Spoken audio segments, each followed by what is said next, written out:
Hi everyone, welcome back to the Car Chat podcast. And with me today, I have Frank Stephenson. Hi Frank. Hello Sam, how are you?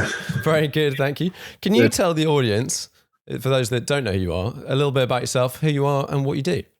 Sure. Yeah. So my name is Frank Stephenson. I sound very American, I guess, but I've probably become the most international American you've ever met because I was born and raised in Morocco, Casablanca, Morocco, and grew up in a mixed culture family, obviously, in a mixed cultured environment. I guess that is a reason, part of the reason why I am kind of doing what I am doing, not in the artistic or automotive sense, but in just my general outlook on life. Up until the age of 11, like I said, I lived in Casablanca. Then our whole family moved to Istanbul and spent the next almost to my graduation of high school in Turkey, in Istanbul. Then we moved over to Madrid, my last year of high school, graduated from there. In the meantime, in the 60s, my father had already started a car dealership in southern Spain, so I was kind of destined to go there after graduation. I didn't obviously want to start working right away, so I got into a bit of racing, off-road racing, motocross, and fairly successful at that. So I was moving up very quickly to the professional level and got hired by a Japanese company to be a factory rider and did the world championships for a number of years and never won a race. So my father recommended that I just basically back out of it ASAP. Not that he didn't like that I was doing it. We're both crazy about racing and engines and everything about that side of the business, but it was just made more sense to concentrate and focus my life on moving in a completely different direction. So obviously I got into design, and through Art Center College of Design in California, got my degree and moved over to Europe. So in a nutshell, I'm a car designer. I design cars. I've been doing it for the last 30 years or plus. And I've moved on now in the last couple of years to my own design business and designing pretty much everything that has to have a look and feel to it that is innovative. Yeah, that's what I do. I draw all day. You have designed some of my favorite cars, actually. I have and just loads that stand out as I now think is like iconic, even though they had a previous iconic. So like, the redo of the Fiat 500, just a great designed car, and the Mini as well. Yeah. Like I'm 32. So when I was like 16, 17, 18, that was when that came out. And it was the car that like everyone wanted a Mini. Everyone wanted that shape. So one of the things I want to ask you, so you've headed up a few design departments as director in various places, Ford, Ferrari, McLaren. And what does a design director do? Like, we do a lot of things. No, keep going. If just because like I have the idea in my head of you sitting there and you're sketching out these designs of the cars and stuff, but I imagine that's not actually everything. You've got a big team of people. Well, it's a good question. Obviously, what happens in a design studio, and what does everybody kind of do, and does the design studio director, or does the head of design actually do any work at all except just watch everybody?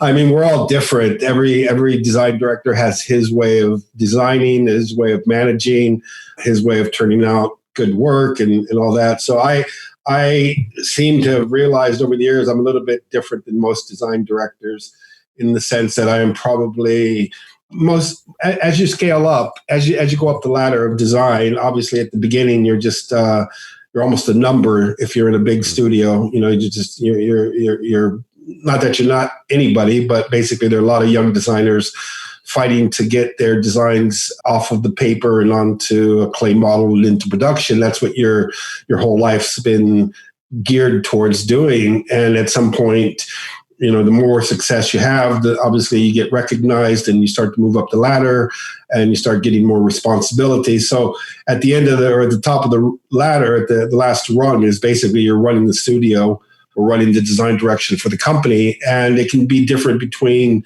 whether you're running the design studio of a huge OEM or if you're running a specialist, very limited edition or low volume manufacturer. So your responsibilities pretty much vary according to that size of the company and the size of your design team. Now, I've done all of it. So I've been with the huge companies, Fiat is massive and Ferrari is tiny and McLaren's even tinier. So pretty much the whole spectrum. But what I can say is that, like I said at the beginning, designers have their own approach. I preferably or prefer the hands-on approach. So I like to get in and be in the studio, not sat in an office outside of the design studio. I need to feel the pulse, I guess you could say, of the not only the team, but actually the model itself. The more you live with the product, the more you start speaking the same language, and there's this sort of a osmosis or thing going on between you and the product itself. You start talking to each other without words, kind of thing. So being in the studio is much preferable for me. And I know a lot of design managers and guys prefer just to walk in on days when presentations happen, but there's a disconnect in the whole design process when I've seen that happen.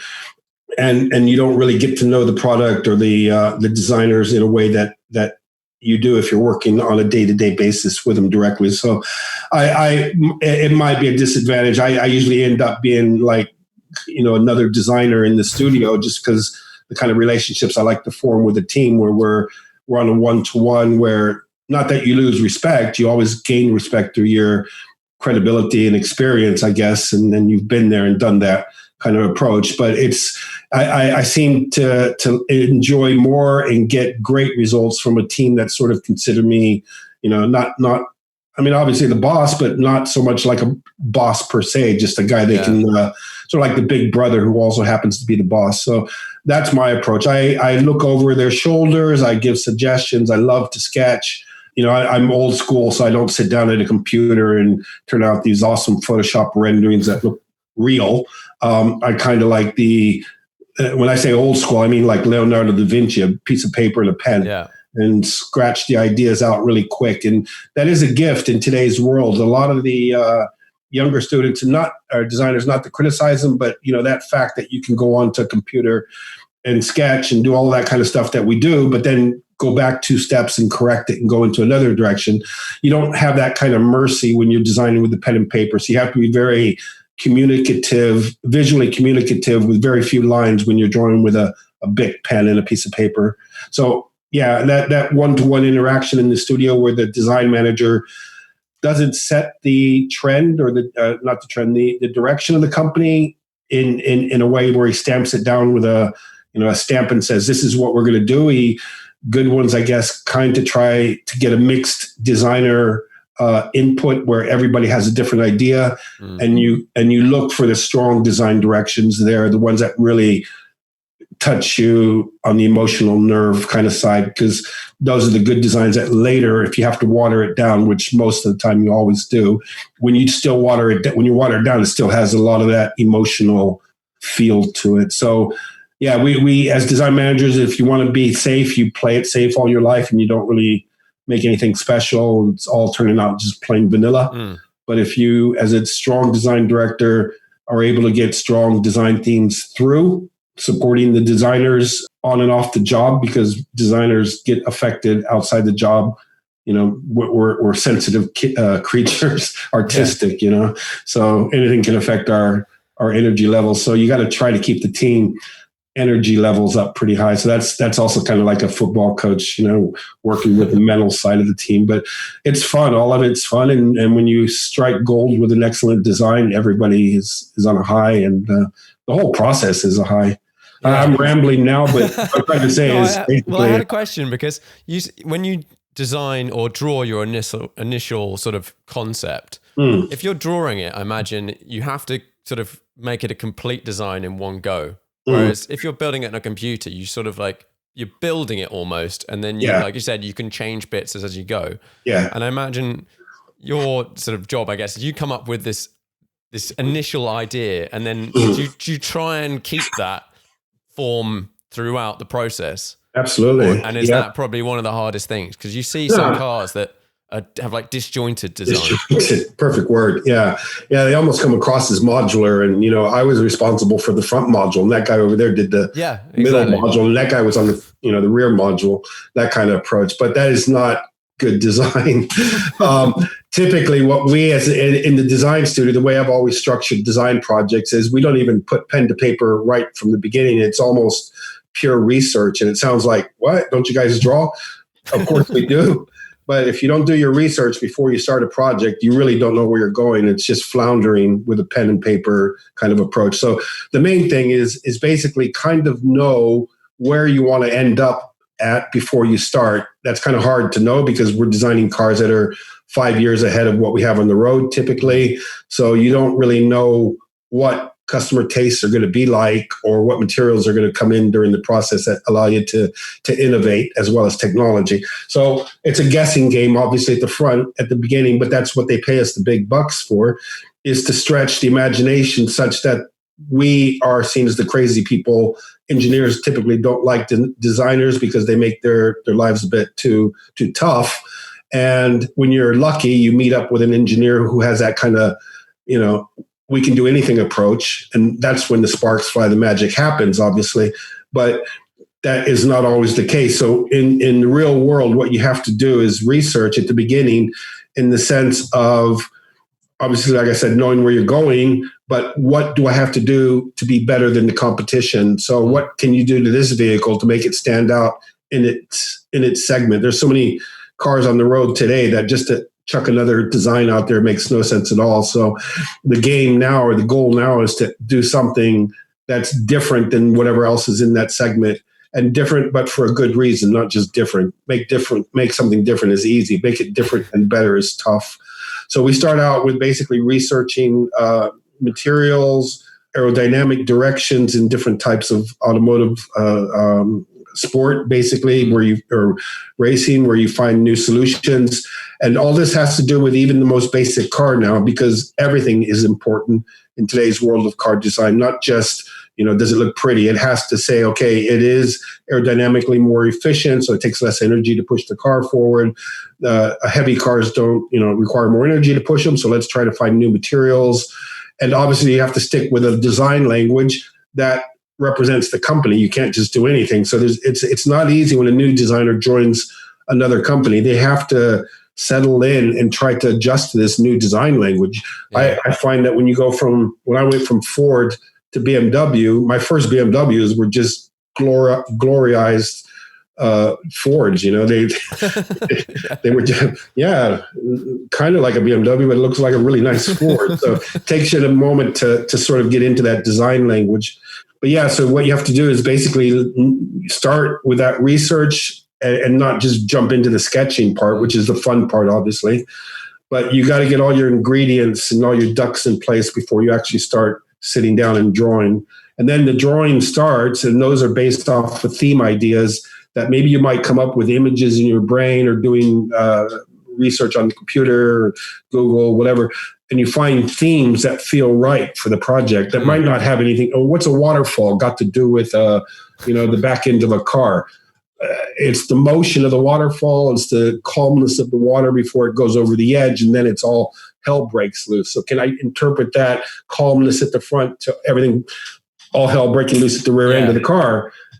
You start to get this feeling and this idea and this inspiration, and you can translate that. So I'm not saying we all have to get inspired by certain things, but there's a lot of things for designers who are constantly. Designers will never just look in one direction. You'll know a designer by his head, just his senses are on. Are you like one of those? Like whenever I see, like I've got a little nephew who's like 3.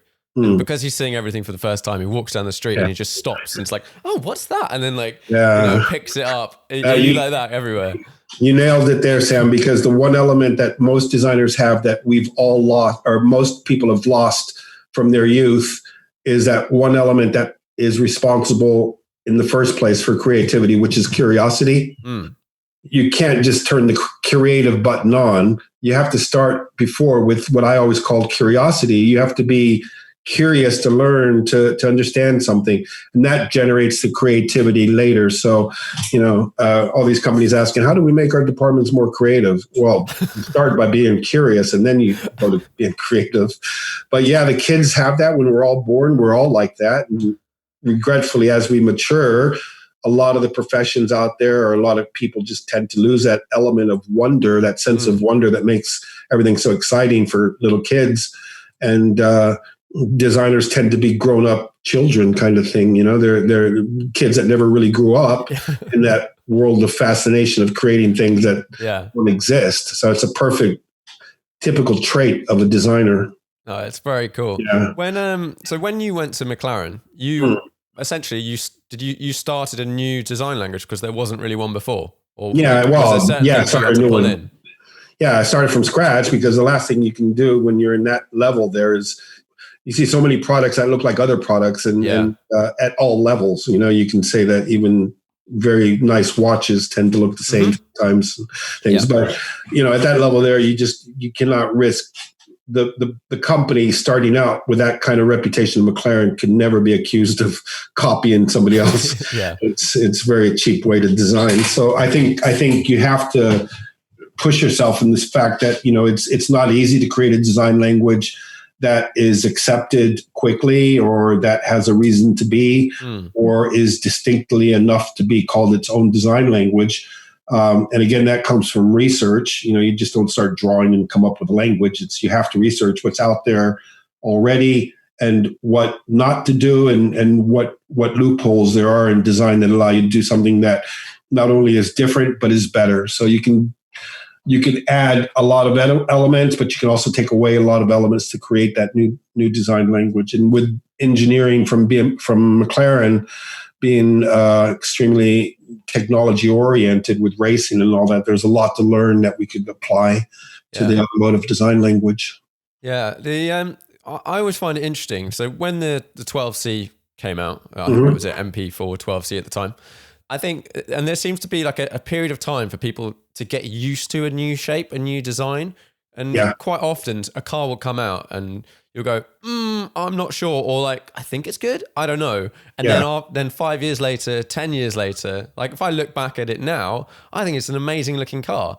But it took me a long time to sort of adjust to that. Yeah. Whereas like as a designer, how on earth do you just go, this is, I think this is very good because of X, Y, Z, and this is my vision.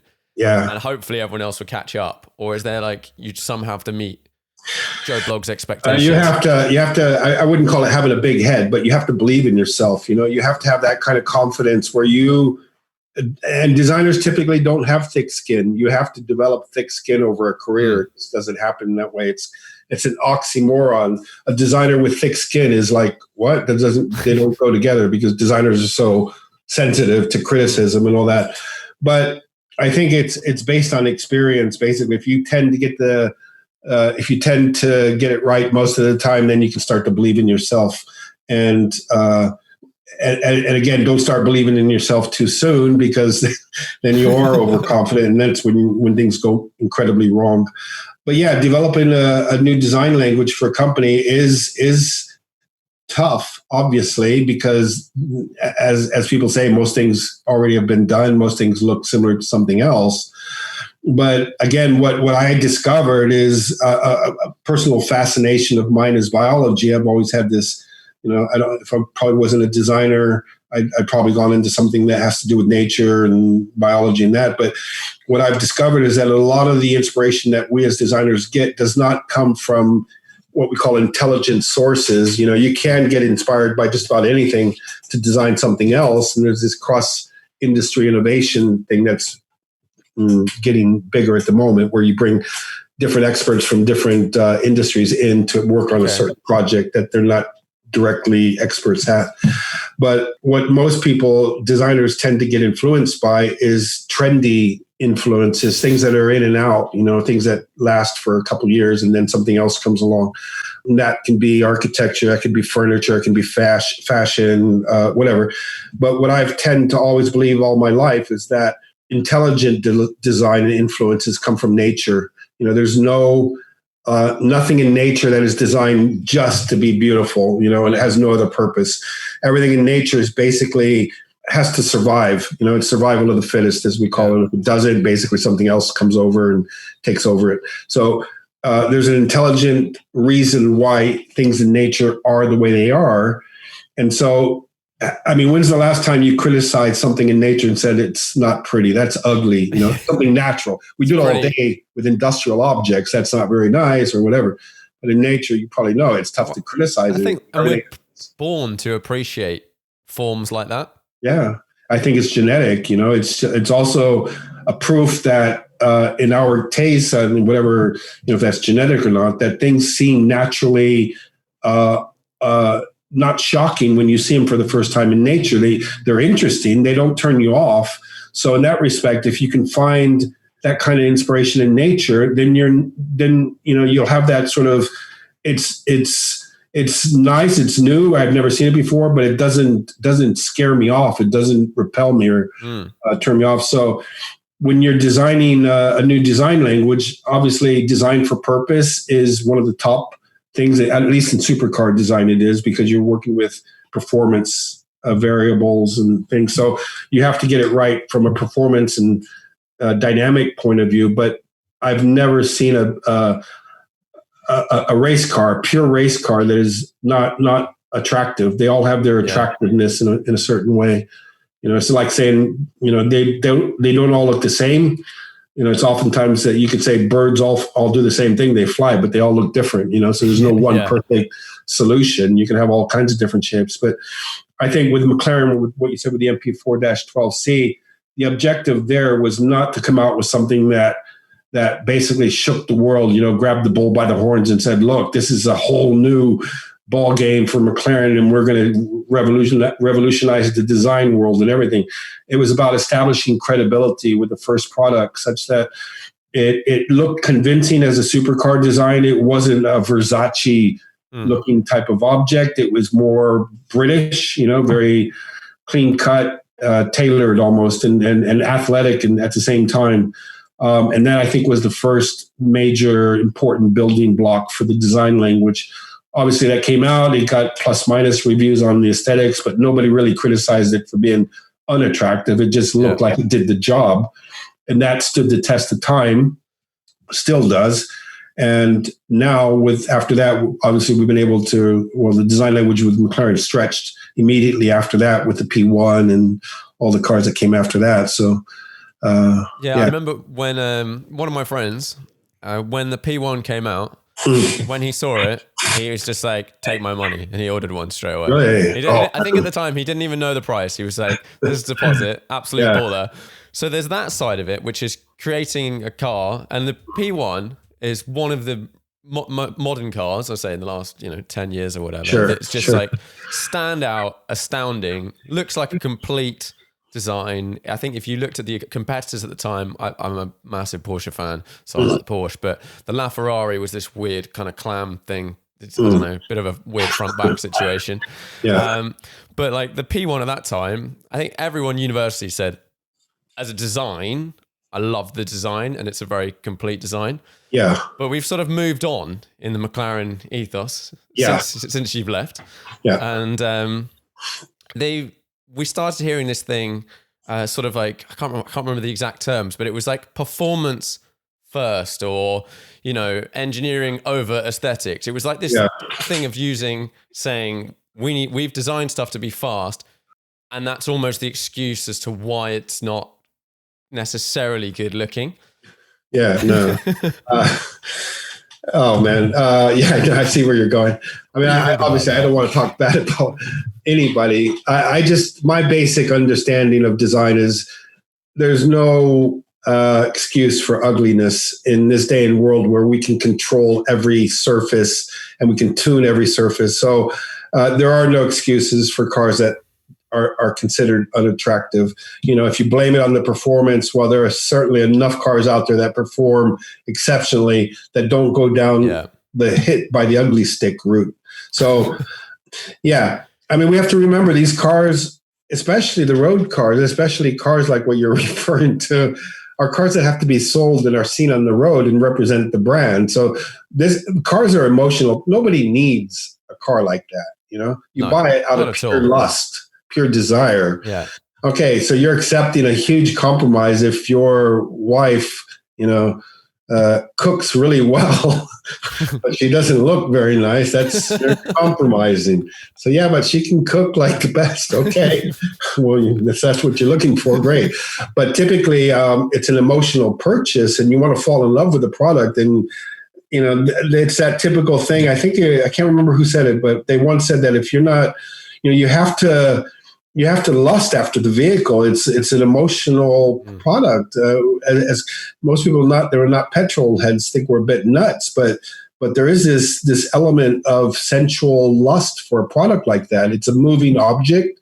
You're in control. You can control this moving object, but it's got a kind of a mind of its own, a character of its own. And you need to have that feeling. I can't wait to get to it in the morning, and I don't want to leave it at night. And I'm staring at this thing, and I'd rather park it in my living room than have a TV or whatever. So that's the kind of feeling that we have to have with cars, obviously, with any product that you buy. But typically with cars, they're at that level when they're performance based, there are so many lust-worthy cars, performance cars in the history of racing.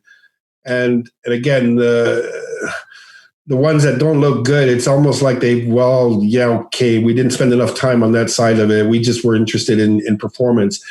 Well, performance can look beautiful. It doesn't detract from the look of a car. Yeah. Nature, anything that performs at the high end looks awesome, And so there's a rule of proportions and a rule of surfacing that as cars that we sell to the public, we should never break, because those cars, at the end of the day, I think you need a combination of beauty and performance to become iconic.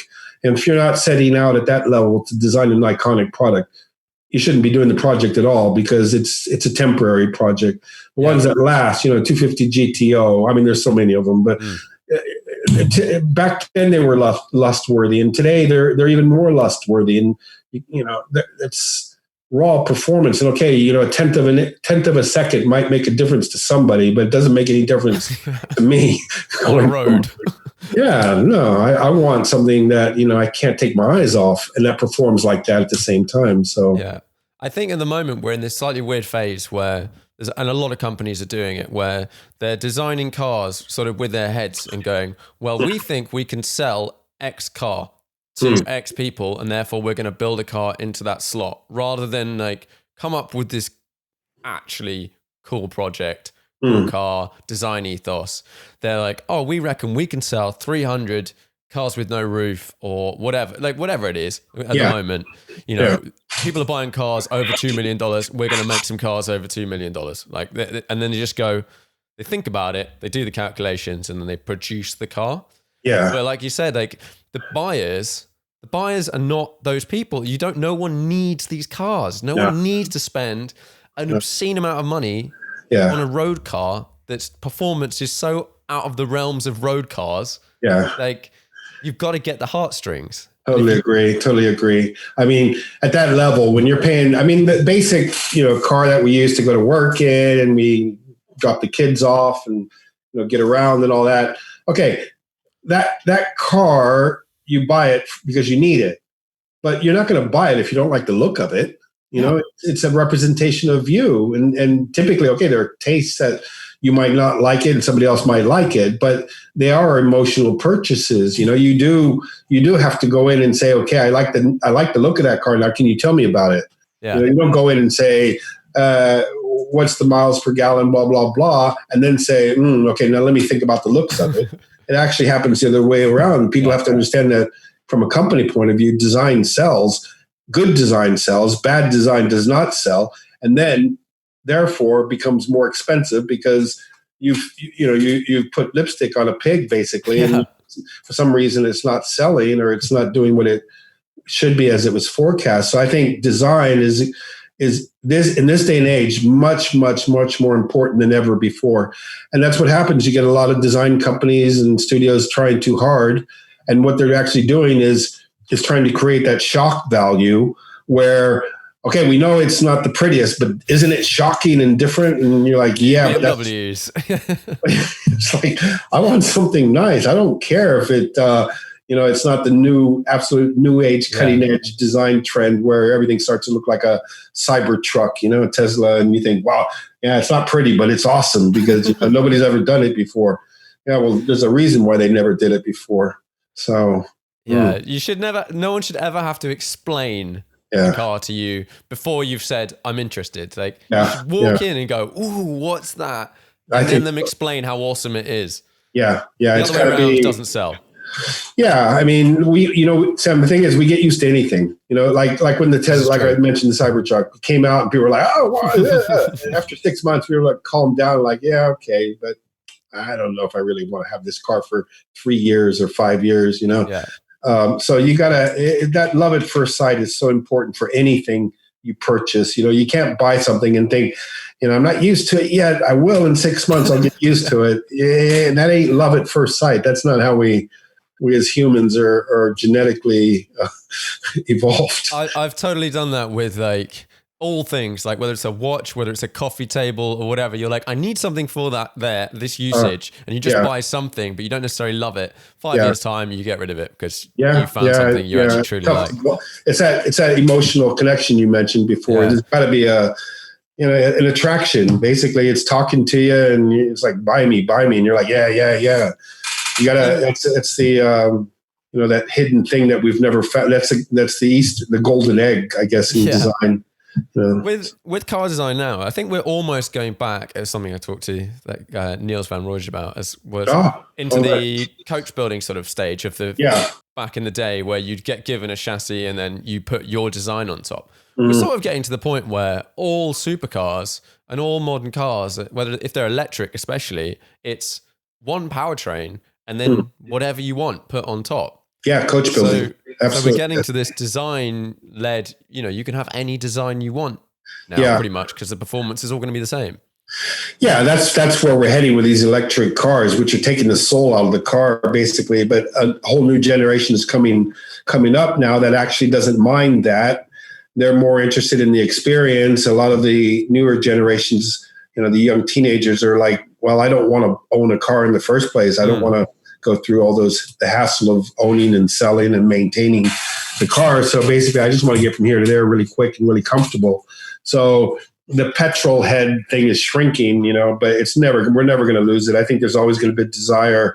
I mean, look how many people are into classics and old timers still, and I mean, the government can shut it down, but they can't completely shut it down, so that there will always be an interest in the mechanical side of the automobile, because although a lot of the companies are tending, even the higher end ones are tending to go down the electric route or even the hybrid route, it's losing a little bit of the pureness of what an automobile is in the first place. It's an advanced automobile, and there's a lot of technology in it to make it incredibly attractive for a segment. But I think, you listen to a V12 changing up the gears on an open motorway or something, that gives you goosebumps, and it doesn't do it. The goosebumps you get from a electric car going from 0 to 60 is like turning a light switch on. Okay, it's over. Wow, that was exciting. G forces, but the car's got a fizz. You want the tires to screech, and you want that G force, and the car's fighting to keep in the corner, and that's what emotional driving is about. And obviously, there's a whole segment of people that, why would you want to race a car? I just want to get to there, and that's the kind of generation that don't mind these electric cars. That's fine. I mean, it's there's choices for everybody. But I personally, as a gearhead, petrol head, I want the five senses to be stimulated when I'm inside of a car or when I'm driving a car. Do you think we're going to see some radical changes in car design because of, as soon as we get driverless cars, or this sort of shift? Oh, there'll definitely be radical changes. Definitely. I think the interior designers are going to become more valued, almost, and not valued, but more important than what the exterior design communicates, because it's going to take us a while to get to what we call level 5 driving, where you can fully trust the car to make the decisions and stay safe and all that. And you can basically turn around and face backwards. That's not going to happen too soon, simply because of the complexity of it. There's a lot of issues. It'll happen in the sky before it happens on the ground, where we get rid of drivers and pilots and things. But at the same time, it will. We know it has to basically place a lot more importance on the interior of the vehicle, in the sense of being able to select the mood or the environment that you want that interior to do specifically for you. And hopefully they don't completely get rid of the driving aspect. I mean, it can be offered that, some cars are fully autonomous, but a lot of us who still want to do the driving part can pick and choose, I think. So that will be another part of the design where you can say, okay, the car can take over now. It's on the motorway, and that's, there's a bit of traffic. I don't want to be bothered with that. So I just, study or work or sleep or whatever. But the whole environment, when you start to do that, becomes much more important. So there's going to be, it's almost like visioneers instead of designers or engineers. We're going to be thinking of new ways to create sort of an environment within the vehicle that suits your needs, whether it's, 4 people sitting in a car having a meeting while the car is traveling, to where you're entertaining your friends on a trip like that, to where you just want to rest, and, long distances, you just want to take a break and rest inside the vehicle. All kinds of situations that you can think of that will start to become the important deciding factors, I think, when you do purchase a vehicle, if you purchase a vehicle, because it can ride sharing and sharing a vehicle or just using a vehicle for a temporary amount of time is going to grow also in terms of mobility. So ride sharing, things like that, especially because people, in terms of mass transport, I think that's shrinking. Obviously, people are aware of dangers of mass transport. And this, not to say that the last 3 or 4 months have going to, changed society in terms of transportation forever, but there is a concern out there that when you travel in less numbers, you're a bit safer than when you travel in high volume, high density. One of the things you mentioned was the use of autonomous in the sky. And I know you're involved with some transport stuff in the air. Yeah. In terms of the tech of that stuff, so basically a vehicle that will take you from one place to another in the air, take off and land in one space, that sort of stuff. From my understanding, the biggest technology barrier we've had has been like fuel and weight and stuff like that. Payload, And presumably we're getting there with that. Yeah, the whole thing is the battery tech, obviously, because at the moment, these vehicles are not meant to replace planes, obviously, because of the long distances, transcontinental flight. Batteries are the limits to what these planes can actually do.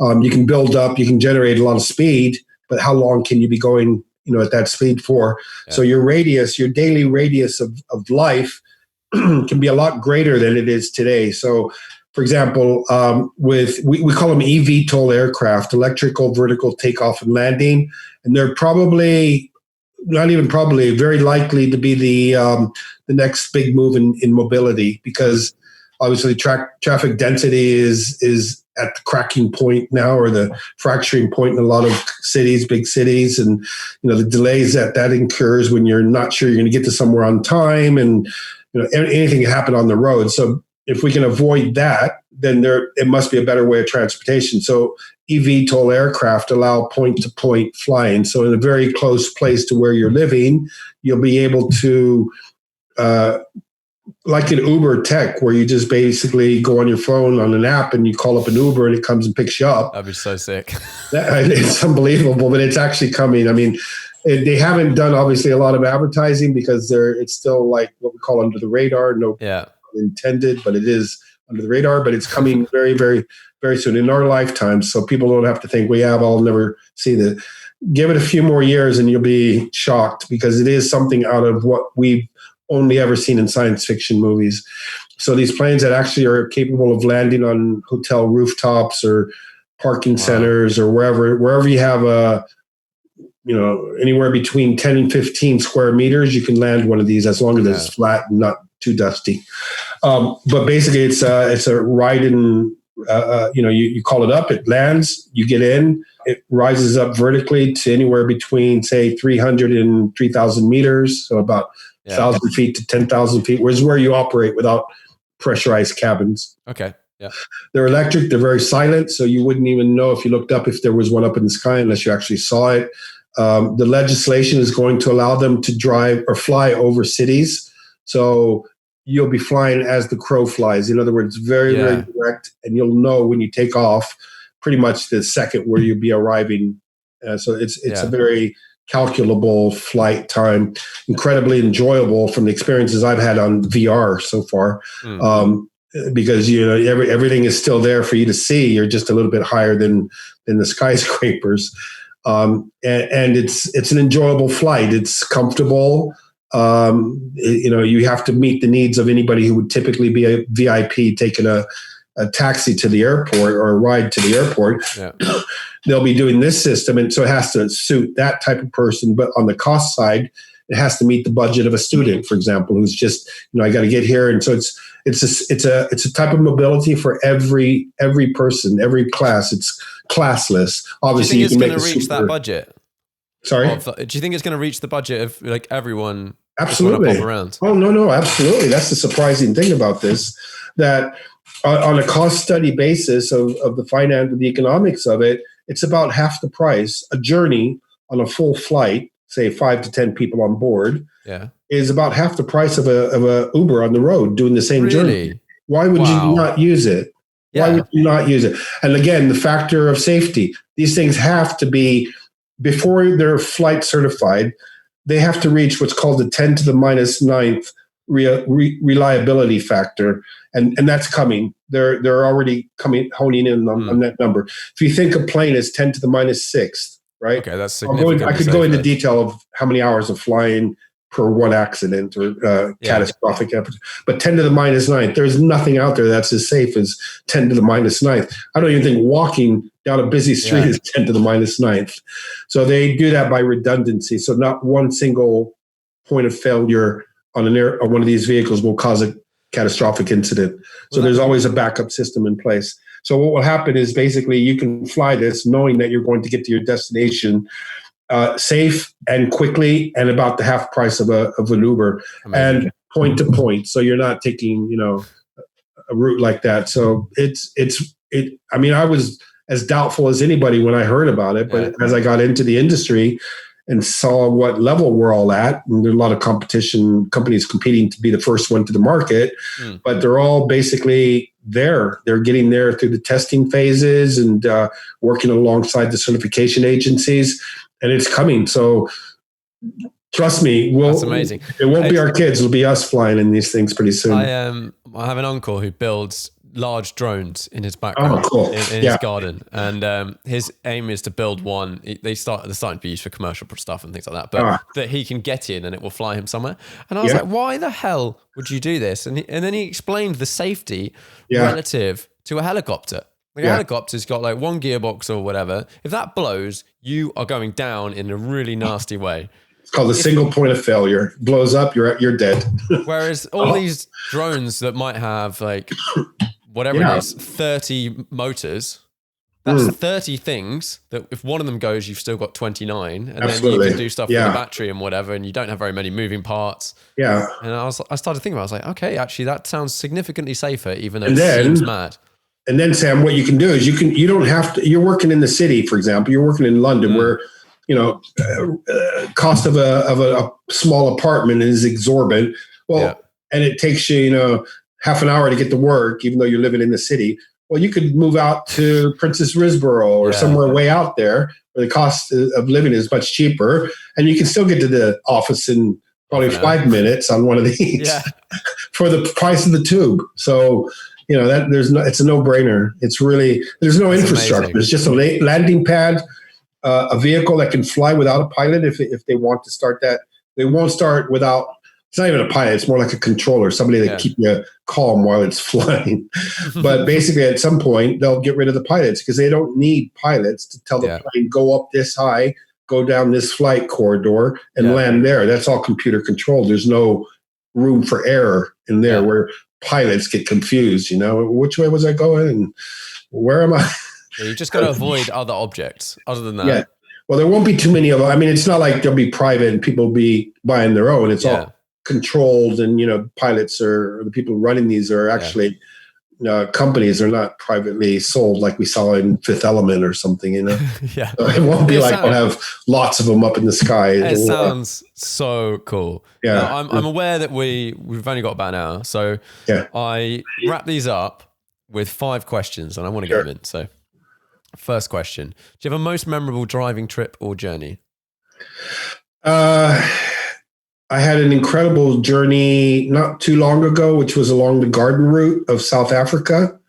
So I'd never been down there, and I was able to go from Joburg down to the coast, and then all the way along to to Cape Town. So I really, really enjoyed that.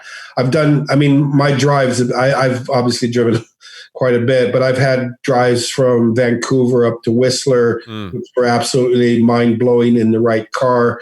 Down the PCH, Pacific Coast Highway, from Northern California down to Southern California along the coast. That was memorable to the extreme.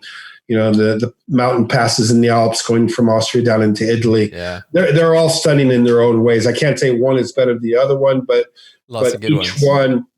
And what makes it even more fun is when you get to use a car that, it's like playing a song on a guitar. It's nicer when you play it on an amazing guitar than when you just play a normal guitar. So the song is great, but the guitar makes it great too. So it's got to be an extra couple of percent. Yeah, sure. Yeah. 5-car garage, unlimited value. Good one. Oh my gosh. Unlimited value. Yeah.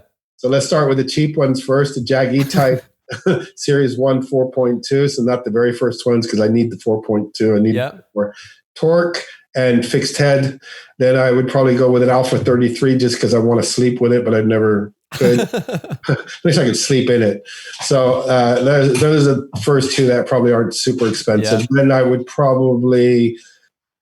have to stick a P1 in there, not for value or anything like that, but it's because I felt like in the studio, obviously with our team, I'm not going to say I designed the darn thing, but basically I witnessed the creation and birth of this amazing car.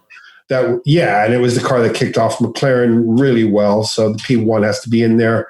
Then I would probably go with, I don't want to name too many old cars because it's very easy to go back and that's fine. Pick high-end. Well, then we can go back with Talbot Lago Goethe, however you say that in French, that water drop car that costs about $35 million. So we can go with that.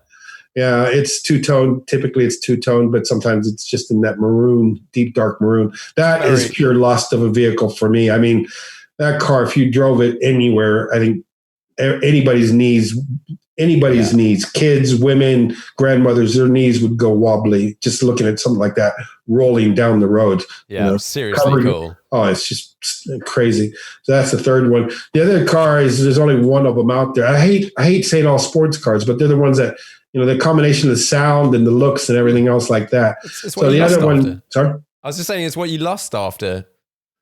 Well, the XJ13, you remember the one that Dewey crashed when doing a test? So that was basically one of the sexiest. It's kind of one of those cars you don't know where the front and where the back is, or which is the front or which is the back, but it's just pure lust worthy. It's like there's only one of them, or there was only one of them. Then they've made kit cars out of them and things, but that car was just raw. Oh, and talking about raw, give me an F40 any day. I mean, a string to open the door with, but my gosh, that's what a fascination of a car for me. That was basically, you didn't get guys building that car or thinking about making that car that were worried about making money. They were just worried about not even worried. They had fun making this incredible race car for the road kind of, and it wasn't even that great of a car. I mean, you put it next to anything else today and it probably doesn't measure halfway up the scale of them, but for pure Italian beauty and rawness, and it's that woman that's dressed to kill at 9 a.m. That comes into the office and you think, but that's what the F40 kind of reminds me of. It's got high heels on it at 9 a.m. kind of approach. Is that 4 of them now? No, that was it. You've done loads. You've definitely. No, I haven't done loads. I got one more that I have to put in there just because again, it's another sports car. I mean, I love cars that aren't sports cars too. I got Maserati Bora turns me on for some reason. Not the Merak, the Bora, but the top of the list, no doubt. I'm sure a lot of people will agree with me on this one. Has to be the F1, and if possible, a very special version, obviously GTR or something, or the F1, McLaren F1, just for that pureness of engineering. And when you say pureness, you got to wonder why they put Volkswagen bits and pieces on it, on a car like that. But if people who know the car, they know what I'm talking about. It's a component in some aspects because the engine obviously is a BMW and stuff. But if you can assemble a bag of, it's not assembled. I don't want to give it that kind of, I mean, it's designed with pureness of thought, but it's pretty much the ultimate raw supercar. I mean, it's not naturally aspirated, which means a lot for a driver. It's mechanical, obviously. It's analog, and I think it merits being called the car, the supercar of the 20th century. Totally. F1 GTR, tick. Yeah. Love them. Yeah. Okay. What do you think is the most undervalued car at the moment? Undervalued car? Yeah. I mean, an interesting one for me always, and it hasn't really risen in value, but I mean, I don't understand why it never rose in value because they don't make them anymore. It's unique. It's known out there. But that would have to be the DeLorean. Okay. Yeah. I mean, you can get them pretty cheap. You can. But imagine driving a DeLorean around. People were like, "Where did you get that?" I bought it for $75,000. Some guy, had it in his backyard. And I mean, that car has a lot of not a lot of history, but a lot of stories you can show. Yeah. Yeah. It's iconic. It's like this crazy design. Very cool. Yeah. I've heard they're a bit just rubbish as an actual car, but But I mean, the guy who designed the first Volkswagen Golf, is the guy who designed the DeLorean. I don't know if you know that. I didn't know that. Yeah, the first Volkswagen Golf, the guy who designed that designed the DeLorean, and I'll tell you what else he designed. He designed the Fiat Panda. Oh, right. A few things. And you're probably like, who is it? It wouldn't be anybody famous. This guy who designed that car is voted by by a lot of people, as the designer of the 20th century, the car designer. What's his name? Giorgetto Giugiaro. Okay, easy one to say. Nah, he's as famous as Pininfarina. He's the equal kind of guy, but it's one guy. Pininfarina is a few brothers, and but Giugiaro is famous for a lot of super hot sports cars of the 60s and the 70s, and he's also done very, very normal cars, but really well proportioned, obviously. Italian. But Giugiaro, if you've never heard of him, he's check him out. He's every budding designers. He's the guy that sits at the top. He's kind of like Buddha, or you guys who are listening to this know who I'm talking about. So, Giugiaro. Okay. You got to say it like that. Giugiaro. Okay. Yeah. Right. Last question. What is the most interesting car to you at the moment? What are you Googling? What are you looking up? Interesting car for me at the moment in terms of technology. Would have to be the Koenigsegg Gemera. Ooh, yes. Because it's something that hasn't really ever been done before. There are a lot of sports car companies doing all the hyper stuff and all the electronic stuff and beating each other to death to get to under 1 second for this 0 to 60, but they still can't do it. Anyways, the Gemera Gemera Koenigsegg, because it brings a new slant to the segment where, okay, it's a hybrid, but the little engine it's got is incredible. It runs on alcohol, believe it or not, alcohol fuel. So that's interesting as a perspective to how to power a ICE engine. And then on the other hand, it's running a very interesting electronic system of powering the car. So you're getting a GT-esque car. I don't know if you could call it a GT, but it's what they call it. So it's a GT-esque car, and 4-seater, might be a bit compromised in packaging in the back, but okay, it is what it is. But 4 bespoke seats. Looks like a Koenigsegg, which is a good thing because Koenigsegg have their own look, kind of like that. Yeah. The car with the front visor where, it's kind of, their packaging is really interesting. It's kind of like tunnel vision, where if you stop at a stoplight in the US with a Koenigsegg, you're lost. You don't know what the stoplights are. You have to do one of those things, and that's kind of not great packaging, but it is Koenigsegg's one of their design characteristics, which make it look pretty interesting.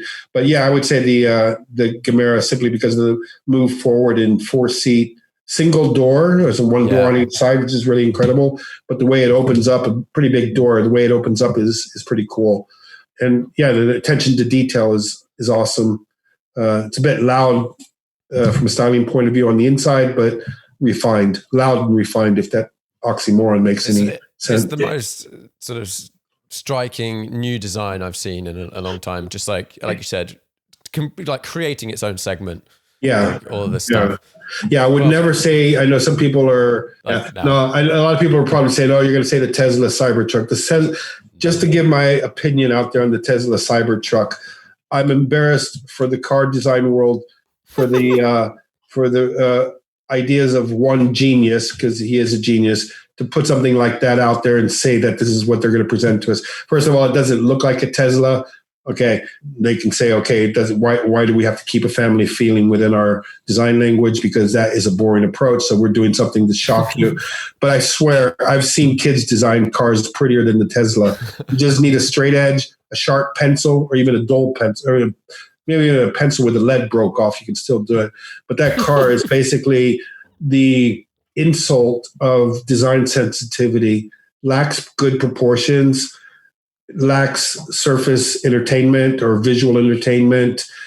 It's impressive in only the fact that it is kind of like a triangular wheel on a car. You know, why would you do that? So I just don't understand how somebody could lust after a box or a pyramid or whatever you want to call it. It's a geometric shape. There's no humans like sensual looking objects or curvy. I wouldn't say curvy because, you know, there's lots of types of curves and things, but we don't typically feel a long-lasting love for objects that are extremely angular like that. So again, maybe I should soften my approach to a little bit, but I just see a minority of the public liking a vehicle in that direction. Totally. Well, thanks very much for coming on the podcast. It's been a pleasure to talk to you, pick your brain. Thanks, Sam. And I will let you go to your next meeting. Yeah, she's coming. I can hear it. Good. Thanks very much, Sam. Thanks very much. Cheers.